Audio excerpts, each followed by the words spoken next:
প্ৰধানমন্ত্ৰী নৰেন্দ্ৰ মোদীক নৰকাসুৰ আখ্যা। নৰকাসুৰে আপোনালোকৰ ভোট চুৰি কৰিব আহিছে। তেওঁৰ কাম শেষ হ'লেহে তামিলনাডুৰ বিকাশ হ'ব। কিয় নৰেন্দ্ৰ মোদীক নৰকাসুৰৰে তুলনা ডিএমকে নেতাৰ? বিতৰ্কিত ডিএমকেৰ নেতাক প্ৰত্যুত্তৰ বিজেপিৰ।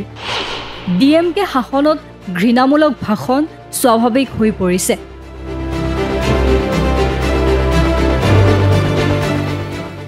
বিহাৰৰ ভোট গণনাৰ লগে লগে তামিলনাডুৰ ওপৰত গুৰুত্ব আৰোপ কৰা হৈছে। বংগৰ লগতে তামিলনাডুত অহা বছৰৰ আৰম্ভণিতে নিৰ্বাচন অনুষ্ঠিত হ'ব। প্ৰধানমন্ত্ৰী নৰেন্দ্ৰ মোদীয়ে বুধবাৰে তামিলনাডুলৈ গৈ কেইবাটাও উন্নয়নমূলক প্ৰকল্পৰ আধাৰশিলা স্থাপন কৰে।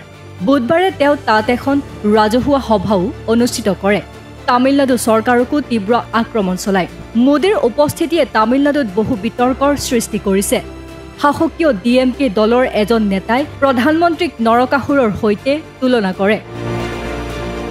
বুধবাৰে এখন ৰাজহুৱা সভাত ডিএমকেৰ টেংকাচি দক্ষিণ জিলাৰ সম্পাদক জে জয়বালানে কয় যে মোদীয়ে আপোনালোকৰ ভোট চুৰি কৰিব বিচাৰিছে।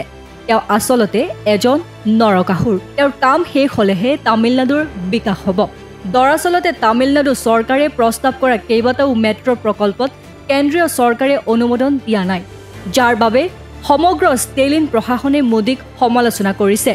সেই বিষয়ত কথা কৈ থাকোঁতে জয়বালানে ব্যক্তিগতভাৱে প্ৰধানমন্ত্ৰীক আক্ৰমণ কৰে।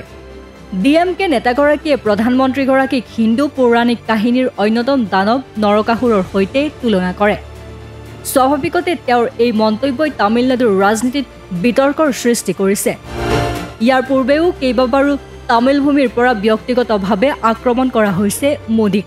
বিজেপিৰ মতে ডিএমকে শাসনত ঘৃণামূলক ভাষণ স্বাভাৱিক হৈ পৰিছে আৰু তাৰ বাবে নেতাসকলে প্ৰধানমন্ত্ৰীক মুকলিকৈ ভাবুকি দিছে। এই মন্তব্যৰ সন্দৰ্ভত আনুষ্ঠানিকভাৱে কোনো প্ৰত্যুত্তৰ দিয়া নাই ডিএমকেয়ে।